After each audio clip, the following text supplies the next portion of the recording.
దమ్మున్న weekend offer తో Valli silk మరోసారి మీ ముందుకు వచ్చేసింది. అవేంటో చెప్పే ముందు మీరందరి కోసం ఒక చిన్న కాంటెస్ట్ అండి. వల్లీ సిల్క్స్ పేజ్ ని ఫాలో అయ్యి ఈ రీల్ ని లైక్, షేర్, కామెంట్ చేసే 10 లక్కీ విన్నర్స్ కి 1300 రూపీస్ గల మట్కా సిల్క్ సారీని ఫ్రీగా ఇవ్వబోతున్నాము. ఇంకెందుకు సీన్ గారు లేటు, మన వాళ్ళకి ఆఫర్ ఏంటో ఒకసారి రివీల్ చేద్దాం. తప్పకుండా పట్టు ఫ్యాన్సీ హ్యాండ్లూమ్ మీరు ఊహించని విధంగా వీకెండ్ స్పెషల్ ఆఫర్ తీసుకొచ్చాము. అది కూడా స్పెషల్ కలెక్షన్ పైన.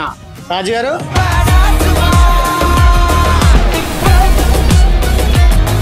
ఈ వీకెండ్ ఆఫర్ లో ఉన్న ఫ్యాన్సీ సారీస్ అండి. ఆ సారీ పేరు వచ్చేసి టస్సర్ మట్కా సిల్క్ సారీస్. ఈ సారీ వచ్చేసి బయట మార్కెట్ లో 199 అయితే మన Valli silks weekend special offer వచ్చేసి 1299 రూపీస్. అలాగే పట్టులో వచ్చేసి tissue meenakari all over designer sorry అండి. ఇది ఆల్ ఓవర్ బాడీ కూడా మధ్యలో మీనాకారి స్టైల్ వస్తుంది. ఈ సారీస్ అన్ని కూడా మార్కెట్ లో 399 అమ్మితే మన వల్లీ సిల్క్ స్పెషల్ ప్రైస్ వచ్చేసి కేవలం 199 మాత్రమే. అలాగే హ్యాండ్లూమ్ లో కూడా చూద్దాం. హ్యాండ్లూమ్ లో ఇది వచ్చేసి చందేరి సిల్క్ వస్తుంది. ఇదంతా కూడా ఈ సారీస్ అన్ని కూడా మార్కెట్ ప్రైస్ 1899 అయితే వల్లీ వీకెండ్ స్పెషల్ ఆఫర్ వచ్చేసి కేవలం 1099 మాత్రమే. ఇలాంటి కలెక్షన్ మీద ఈ ఆఫర్ బయట మార్కెట్ ఎక్కడైనా దొరుకుతుందా? ఇంపాసిబుల్ అండి. అది ఒక వల్లీ సిల్క్స్ కే సాధ్యం. ఇలాంటి క్వాలిటీ, ఇలాంటి ఆఫర్లు బయట మార్కెట్ ఎక్కడ దొరకదు. ఒకవేళ ఇంతకన్నా తక్కువ దొరికింది అనుకోండి 100% మీ డబ్బు వాపస్. సో మిస్ అవ్వకుండా మన వల్లీ సిల్క్ వచ్చేసండి. ఎందుకంటే ఈ ఆఫర్ కేవలం ఈ మే 23, 24, 25 మాత్రమే. ఈ ఆఫర్ వచ్చేసి ప్యాటర్న్ లోనే కాదండి, సరూనార్, అమీర్పేట్ 3 స్టోర్ లో కూడా అవైలబుల్ గా ఉన్నాయి. మరి ఇంకెందుకు ఆలోచన, రెండో ఆలోచన లేకుండా ఇప్పుడే మన వల్లీ సిల్క్ వచ్చి మీకు నచ్చిన కలెక్షన్ మీ ఇంటికి తీసుకెళ్ళిపోండి. వల్లీనా మజాకా.